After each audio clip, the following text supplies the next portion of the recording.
आज हमारा पहला स्टॉक दैट इज यूपीएल।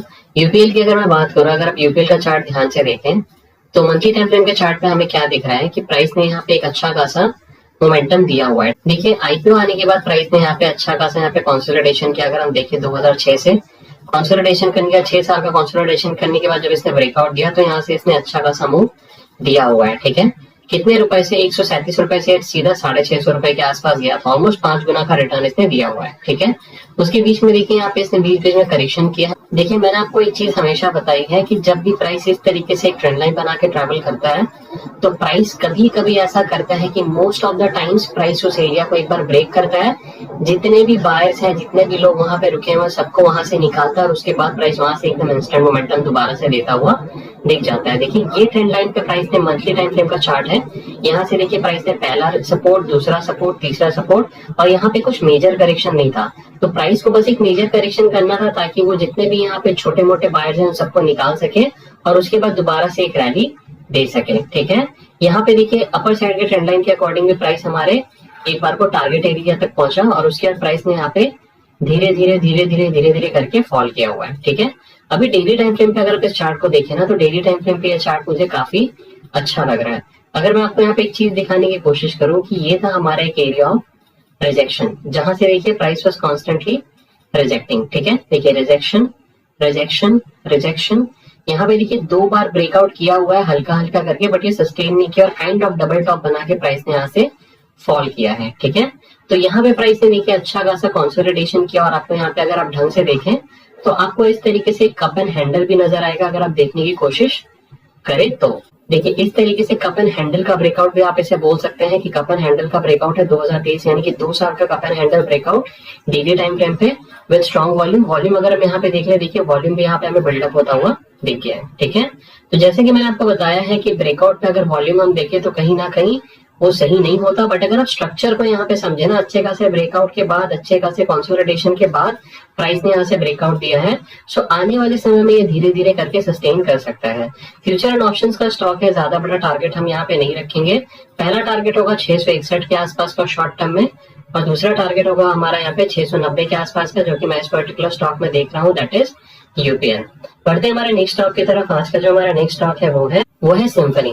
देखिए सिम्फनी में हमने पहले भी एक बार कामकाज किया हुआ है। ठीक है, यहाँ पे कुछ हमारे मार्किंग्स वगैरह हैं जहां से मैंने आप लोगों को एक बार दिया हुआ था, वहां से इसने प्राइस में 28% के आसपास का रिटर्न एक बार दिया हुआ है। ठीक है, अब इस पर्टिकुलर एरिया पे आने का रीजन आई गेस आप लोगों को समझ में आ गया होगा। यहाँ पे देखिए हम क्या करेंगे, इस तरीके से एक जोन मार्क कर लेंगे। ये देखिए, ठीक है, ये देखिए, आई होप आपको ये जोन अब विजिबल है। देखिए प्राइस ने यहाँ से एक सपोर्ट लिया था, एक मल्टीपल बड़ा सा रिएक्शन यहाँ पे दिया हुआ प्राइस ने। देखिए यहाँ पे कंसोलिडेट हुआ, कंजेशन क्रिएट किया, फेल किया, यहाँ पे ब्रेकआउट जो किया, ब्रेकआउट फेलियर हुआ। उसके बाद देखिए प्राइस ने multiple time weekly time frame पे इसी एरिया पे रिजेक्शन लिया है। अगर आप देखें ये फॉल था हमारा 2021 का। 2021 के फॉल के बाद प्राइस ने देखिए मल्टीपल टाइम यहाँ पे रिजेक्शन दिया, एक बार ब्रेकआउट शो किया, हल्का सा रिट्रेस किया। ये जो हमारा ट्रेंड लाइन है कहीं ना कहीं ये बस उसे एक रिटेस्ट करने आया था और यहाँ पे ब्रेकआउट करके यहाँ पे ब्रेकआउट फेलियर शो किया और उसके बाद देखिए प्राइस एकदम इंस्टेंट फटा। मैंने अक्सर आपको बताया है कि जब भी प्राइस ऐसे सिनेरियोज में मल्टीपल टाइम ऑलरेडी रिजेक्शन ले चुका होता है रेजिस्टेंस के पास, तो कभी कभी वो इंस्टेंट रिटेस्ट नहीं करता और स्ट्रेट मोमेंटम देता है। और एग्जैक्टली वही चीज यहाँ पे हुई है। प्राइस ने एक स्ट्रेट मोमेंटम दिया, हल्का सा रिटेस्ट किया, फिर एक मोमेंटम दिया, इस पर्टिकुलर एरिया को ब्रेकआउट करते हुए ये दिखाया कि मैं यहाँ से निकल रहा हूँ, तुम मुझे खरीदो। और यहाँ पे देखिए काइंड ऑफ लोगों को फंसा के मैनिपुलेट करके पूरा का पूरा प्राइस को ड्रॉप किया गया है। क्या हुआ, ये जो पर्टिकुलर एरिया पे सपोर्ट में लोगों के एसएल थे उसे भी मार्केट ने लिया और पूरा का पूरा एक रिट्रेसमेंट करके देखिए कितनी ब्यूटीफुल कैंडल स्टिक्स बना के प्राइस यहाँ पे एक मोमेंटम को गेन करता हुआ दिख रहा है। ठीक है, तो डेली टाइम फ्रेम पे ये चार्ट मुझे काफी सही लग रहा है। 1428 रुपए के आसपास चल रहा है। यहाँ पे इसे मैं क्या करूंगा, इस लाइन को एक बार को यहाँ से हटा दूंगा और यहाँ पे मैं आपको 2 टारगेट देना चाहूंगा। मेरा पहला टारगेट होगा यहाँ पे, ये जो सारे टारगेट्स हैं इन्हीं को हम यहाँ पे फर्दर टारगेट्स की तरह देखेंगे। फ्यूचर में कुछ टारगेट नहीं दूंगा, ये जो प्रीवियस हमारे लाइंस है वही हमारे यहाँ पे टारगेट्स की तरह काम करेंगे। तो आने वाले समय में हम एक्सपेक्टिंग कि ये पर्टिकुलर स्टॉक यहाँ से 50% तक का मिनिमम मोमेंटम देना चाहिए, दैट इज सिम्फनी लिमिटेड। बढ़ते हमारे नेक्स्ट स्टॉक की तरफ। आज का जो हमारा नेक्स्ट स्टॉक है वो है महाराष्ट्र स्कूटर्स। महाराष्ट्र स्कूटर्स को देखिए लाने का एकदम सिंपल सा रीजन है। देखिए प्राइस ने यहाँ पे एक साइडवेज एक्यूमुलेशन किया। आपको देखिए यहाँ पे एक चीज दिख रही होगी इस तरीके से, ये देखिए, ठीक है, देखिए kind of inverse head and shoulder का यहाँ पे प्राइस ने पैटर्न बनाया इस पर्टिकुलर एरिया को ब्रेकआउट किया, देखिए हल्का सा यहाँ पे रीटेस्ट किया, देखिए ब्रेकआउट रीटेस्ट, और प्राइस ने यहाँ से एकदम स्ट्रेट मोमेंटम दिया हुआ है, ठीक है। उसके बाद देखिए प्राइस ने यहाँ पे डबल टॉप बनाया, डबल टॉप बना के प्राइस ने यहाँ पे फॉल किया। इस जगह पे मुझे एक चीज नजर आ रही है, अगर आप इस चीज को ध्यान से देखेंगे तो देखिए इस तरीके से हमारा एक एरिया बन रहा था, ठीक है। ये देखिए सपोर्ट सपोर्ट सपोर्ट, प्राइस ने यहाँ पे कॉन्स्टेंटली सपोर्ट लिया, सपोर्ट को ब्रेक किया, और ब्रेक करने के बाद देखिए ये लोस को टेकआउट किए हुए हैं, यानी कि एक शॉर्ट मैनिपुलेशन प्राइस ने क्रिएट किया हुआ। मैंने अक्सर आप लोगों को बोला है कि प्राइस विल इधर डू समथिंग लाइक दिस, ठीक है, इस तरीके से प्राइस चलेगा, या फिर किस तरीके से चलेगा, ये हमारा वन ऑफ द सेटअप है।